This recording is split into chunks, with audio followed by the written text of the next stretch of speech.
आज चाहिँ मैले एकदमै सिम्पल पाराले एकदमै फास्ट तरिकाले ड्राइभ गरेर जोड्दैछु। यो चाहिँ मेरो पुरानो टच स्क्रिन वाला ड्राइभ रेकर्डर हो। यो चाहिँ बिग्रियो, त्यही भएर मैले चाहिँ आज अमेरिकाबाट चाहिँ सेकेन्ड ह्यान्ड ड्राइभ रेकर्डर किनेको छु।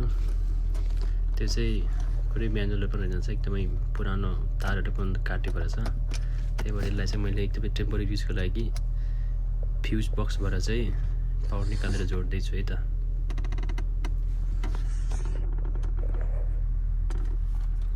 आज मसँग धेरै सामान छैन, त्यही भएर मैले चाहिँ अडियोबाट पावर ननिकालिकन फ्युज बक्सबाट निकाल्दैछु। यसलाई चाहिँ जम्मा 2000 मात्रै पर्यो। लगभग नयाँमा चाहिँ एकदमै 14-15 हजार जति पर्छ होला।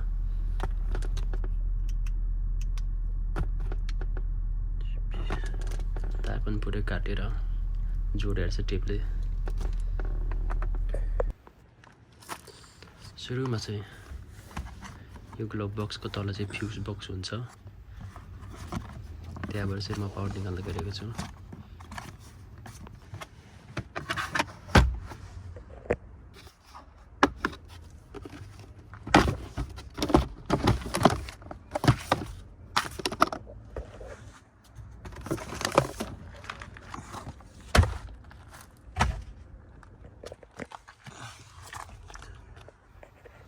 यो चाहिँ टोयोटा प्रियस हो।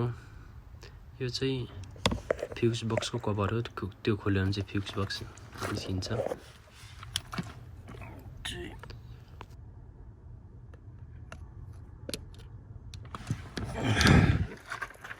हामीसँग चाहिँ जम्मा 3टा वायर छ। एउटा चाहिँ ब्याट्री चाहिँ फ्रन्ट फकबाट, अनि एक्सेसरिज चाहिँ सिगा लाइटबाट, र ग्राउन्ड चाहिँ बडीबाट है त।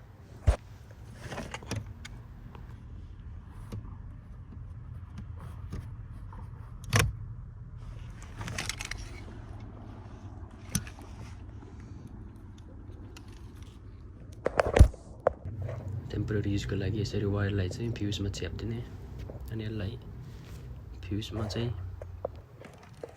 हालिदिनु पर्छ।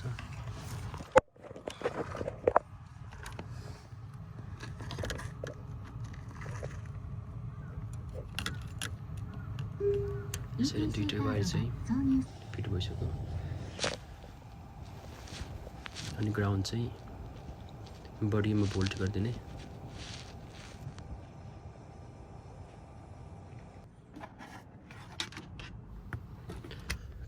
यो चाहिँ फ्युज बक्स है। फ्युज चाहिँ यो चाहिँ ब्याट्री, यहाँबाट यो चाहिँ एक्सेसरिजको लागि है। एक्सेसरिज चाहिँ यहाँ हुन्छ। अनि चेक पनि भयो। अब चाहिँ सबै जोडिसक्यो। वायरहरू चाहिँ यो साइडको कभरबाट हालेर माथि आफूलाई डिस्टर्ब नहुने ठाउँमा चाहिँ टालिदिने र ड्राइभ गरेर सकियो। हस्, थ्याङ्क यू।